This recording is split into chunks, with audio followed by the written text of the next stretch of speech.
मैं आपसे कहना चाहता हूं कि आप जाइए जंतर मंतर, आप खाइए पुलिस के डंडे, आप तुड़वाइए अपनी हड्डियां, उड़वाइए अपने सिर, क्योंकि जिसके विरोध में आप सड़क पर उतरे हैं उसे आपकी रत्ती भर भी परवाह नहीं है। आज चर्चा कुछ अलग है, कुछ खास है, क्योंकि आज देश की सरकार ने यह कहने का मौका दिया है, मजबूर किया है। नमस्कार, मेरा नाम है पुष्पेंद्र और आप देख रहे हैं पॉलिटिक्स वाला। पॉलिटिक्स वाला, आओ राजनीति करें। मेरा पूरे देश के नौजवानों से एक सवाल है कि सरकार को आपकी परवाह क्यों होनी चाहिए?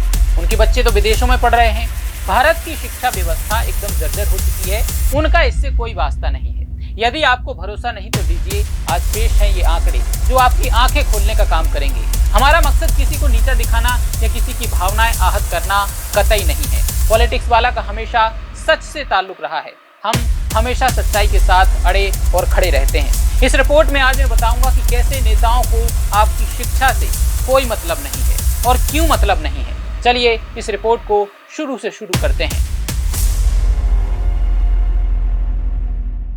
इस रिपोर्ट में उन मंत्रियों की लिस्ट बनाई गई है जिनके बच्चे विदेशों में पढ़ाई करते हैं या फिर कर चुके हैं। हमें इससे भी कोई मतलब नहीं है, कोई दिक्कत नहीं है, लेकिन बात यहाँ आकर अटक जाती है कि आपके जिम्मे देश के बच्चों का भविष्य है और आप देश के बच्चों के भविष्य से ज्यादा अपने भविष्य को अहमियत दे रहे हैं। देश के बच्चे अच्छी शिक्षा, उन्नत व्यवस्था के लिए मोहताज हैं और आपके बच्चे मौज करें, यह देश के बच्चों को स्वीकार नहीं है। तो आज की रिपोर्ट को समझते हैं परत दर परत। सबसे पहले बात करते हैं विदेश मंत्री एस जयशंकर की। इनके बेटे अर्जुन जयशंकर ने न्यूयॉर्क यूनिवर्सिटी से पढ़ाई की है।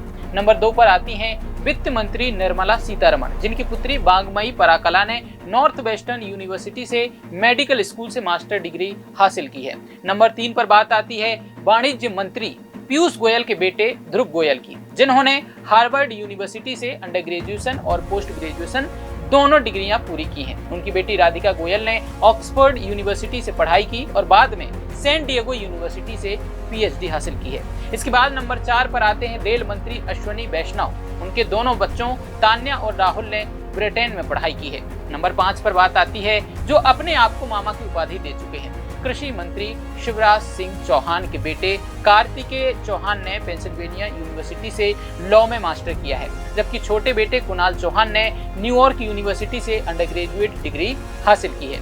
बात करते हैं मंत्री जेपी नड्डा की। उनके बेटे हरीश नड्डा ने लंदन यूनिवर्सिटी से लॉ में मास्टर किया है। 7वें नंबर पर है संचार मंत्री ज्योतिरादित्य सिंधिया, जिनकी बेटी अनन्या राजे ने Rhode Island school of design से पढ़ाई की, जबकि बेटे महानारेमन सिंधिया ने एल यूनिवर्सिटी से ग्रेजुएशन किया है।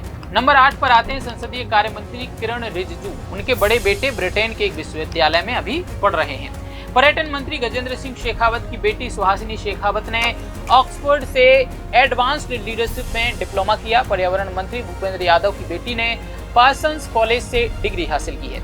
अब आता है सबसे खास नाम जो इन दिनों पूरे देश और लगभग विदेश में भी सुर्खियां बटोर रहा है। देश के शिक्षा मंत्री धर्मेंद्र प्रधान। सोशल मीडिया पर यह आजकल छाया हुआ है कि उनकी बेटी नैमिषा हाल में एक अमेरिकी विश्वविद्यालय में पढ़ रही है। यही वजह है कि शिक्षा मंत्री होने के कारण यह मुद्दा ज्यादा गर्मा गर्म है। अब बात विपक्ष की। विपक्ष के नेताओं के बच्चों को लेकर केंद्रीय मंत्रियों जैसी कोई एक व्यवस्थित और सत्यापित रिपोर्ट सार्वजनिक रूप से उपलब्ध नहीं है, लेकिन बात सबकी की जाएगी। सच जो है उसे साफ सुथरा ज्यों का त्यों परोसा जाएगा। अब बात करते हैं कांग्रेस नेता और लोकसभा में नेता प्रतिपक्ष राहुल गांधी की। उनकी स्वयं की शिक्षा ट्रिनिटी कॉलेज कैम्ब्रिज विश्वविद्यालय यानी विदेश में ही हुई है। इसके बाद बात करते हैं राष्ट्रवादी कांग्रेस पार्टी के प्रमुख शरद पवार की बेटी और सांसद सुप्रिया सुले ने मुंबई के जय हिंद कॉलेज से स्नातक करने के बाद अमेरिका के यूनिवर्सिटी ऑफ कैलिफोर्निया बार्कले में जल प्रदूषण विषय पर स्टडी की है। वहीं समाजवादी पार्टी के संस्थापक और दिवंगत मुलायम सिंह यादव के बेटे और उत्तर प्रदेश के पूर्व मुख्यमंत्री समाजवादी पार्टी के प्रमुख अखिलेश यादव ने ऑस्ट्रेलिया की यूनिवर्सिटी ऑफ सिडनी से पर्यावरण इंजीनियरिंग में मास्टर डिग्री प्राप्त की है। अब एक सवाल मैं आप लोगों के लिए छोड़ जाता हूँ। सवाल बहुत सामान्य सा है कि यदि विपक्ष आज देश के युवाओं के साथ सच्चे मन से खड़ा है, अपने आप को सच्चा और आज के युवाओं का हितैषी बताता है, तो अपने क्षेत्र में अपनी कॉन्स्टिट्यूंसी में बताएं कि उनके द्वारा शिक्षा में सुधार के लिए मौजूदा सरकार से हटकर देश के बच्चों के लिए क्या कदम उठाए गए हैं। अगर नहीं बता पाए तो ढोंग मत कीजिए, स्टूडेंट्स का इस्तेमाल मत कीजिए। देखिए, असल बात यह है कि नेता मंत्री अपने बच्चों को विदेश इसलिए भेजते हैं या वे खुद जाते हैं क्योंकि उन्हें खुद अपनी बनाई व्यवस्था पर भरोसा नहीं है। जब आपको भरोसा नहीं है तो यह जाहिर सी बात है कि आम आदमी आप पर कैसे यकीन करे। भारत की शिक्षा व्यवस्था के हालात क्या हैं? यदि आपने आंखों पर पट्टी नहीं बांधी है तो आप साफ साफ देख पा रहे होंगे। आम आदमी फीस भर भर के परेशान है, सरकारी स्कूल जर्जर हो चुके हैं, पढ़ लिख कर भी बच्चे रोजगार के लिए भटक रहे हैं। मतलब अभी इस समय शिक्षा की जो स्थिति है वह किसी से छिपी नहीं है और जर्जर हो चुकी है। व्यवस्था पर युवाओं का गुस्सा आज के समय में जो हो रहा है वह जायज है। कॉर्पोरेट में भी स्थिति अलग नहीं है। अंबानी, अदानी, महिंद्रा, गोदरेज, बिड़ला, लगभग सभी बड़े कारोबारी परिवार अपने बच्चों को दुनिया की शीर्ष विश्वविद्यालयों में भेजते हैं। सिनेमा को देख लीजिए, सैफ अली खान, सारा अली खान, इब्राहिम अली खान, आर्यन खान, सुहाना खान, अमिताभ बच्चन के नाती नातिन, रणबीर कपूर, वरुण धवन, रणवीर सिंह। विदेशी शिक्षा या प्रशिक्षण इनके जीवन का महत्वपूर्ण हिस्सा रहा है। कहीं ना कहीं इनके जीवन में विदेशी शिक्षा का प्रभाव रहा है। मीडिया में भी स्थिति अलग नहीं है। संजय पुगलिया, मधु त्रेहन, अर्णव गोस्वामी, करण थापर, बरखा दत्त, वीर सांघवी और अरुण शौरी जैसे प्रभावशाली लोगों के परिवारों में भी विदेश शिक्षा को विशेष महत्व दिया जाता है। अब जरा अपने शहर के 100 शीर्ष प्रभावशाली लोगों की सूची बनाइए। कितने लोग अपने बच्चों को सरकारी स्कूलों, सरकारी मेडिकल कॉलेजों या उसी शिक्षा व्यवस्था में भेज रहे हैं जिसकी सार्वजनिक मंचों पर से उनकी प्रशंसा की जाती है? शायद ऐसे बहुत कम होंगे। यही भारत का सबसे बड़ा शैक्षणिक विरोधाभास है। एक भारत वह है जिसके बच्चे कोटा, मुखर्जी नगर, इंदौर और पटना में वर्षों तक प्रतियोगी परीक्षाओं की तैयारी करते हैं।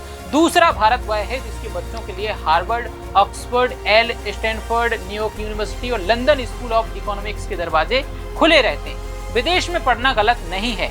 गलत तब लगता है जब देश का प्रभावशाली वर्ग अपनी निजी पसंद में एक रास्ता चुनता है और सार्वजनिक विमर्श में दूसरे रास्ते की वकालत करता है। सवाल यह नहीं है कि लोग अपने बच्चों को विदेश क्यों भेजते हैं। सवाल यह है कि क्या हम ऐसी शिक्षा व्यवस्था बना पाए हैं जिस पर देश के सबसे प्रभावशाली लोग भी उतना ही भरोसा करते हों जितना कि वे भाषणों में जताते हैं। वो यदि नहीं है तो फिर इस व्यवस्था को बदलने की सबसे बड़ी जिम्मेदारी किसकी होनी चाहिए?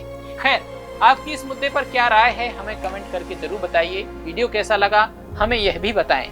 ऐसी सच्ची और ईमानदारी से लबरेज पत्रकारिता के लिए आप हमें सपोर्ट करना बिल्कुल ना भूलें, क्योंकि हम खबरों की दौड़ में कम इंटरेस्टेड रहते हैं। हम तसल्ली से मुकम्मल काम करते हैं। नमस्कार।